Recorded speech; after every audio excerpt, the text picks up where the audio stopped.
The Fountain, Day 185. Fools.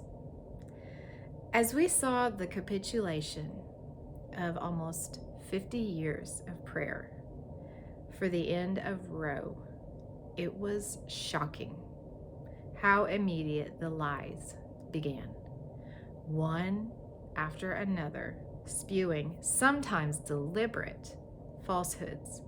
Many were just regurgitating lies that they choose to believe. I say choose because with minimal thought, insight, and understanding, anyone could determine them to be untrue.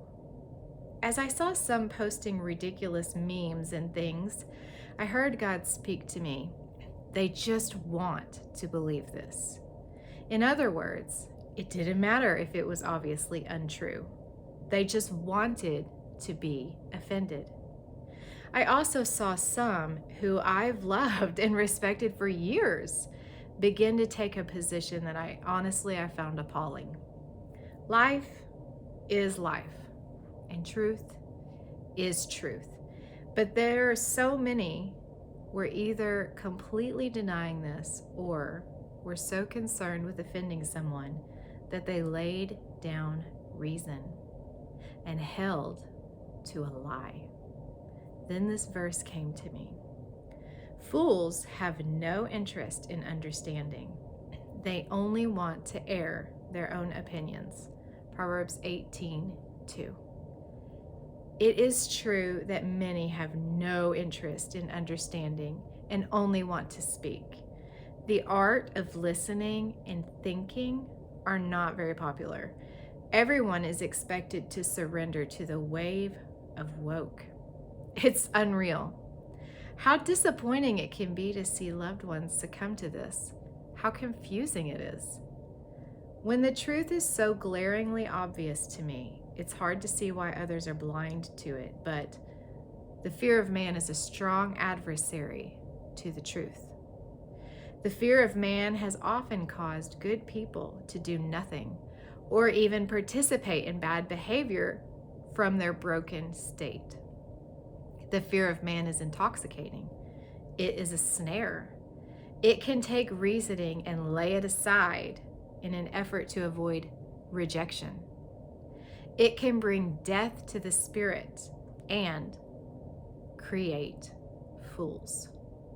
The way of fools seems right to them, but the wise listen to advice. Fools show their annoyance at once, but the prudent overlook an insult. Proverbs 12, verses 15 and 16. This is a time of separating wheat from chaff.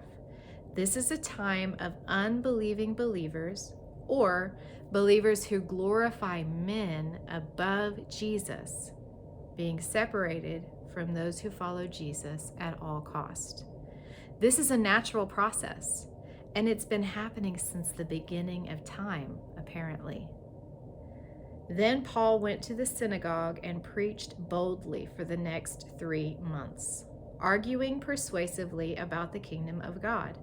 But some became stubborn, rejecting his message and publicly speaking against the way.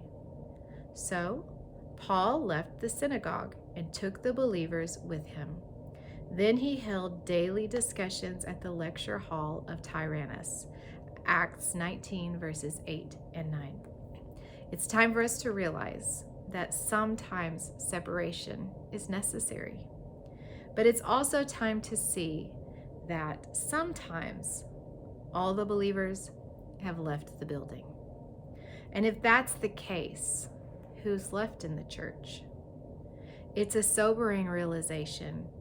It's interesting to see that some churches could quite possibly be full of unbelievers or unbelieving believers.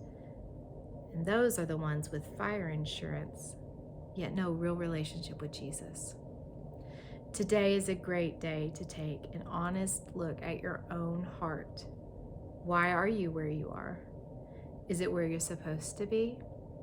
If so, then rejoice. And if not, then I pray you find the courage to make a change. The hour is late, and there is much at stake. Fools' words get them into constant quarrels. They are asking for a beating. The mouths of fools are their ruin. They trap themselves with their lips. Proverbs 18, verses 6 and 7.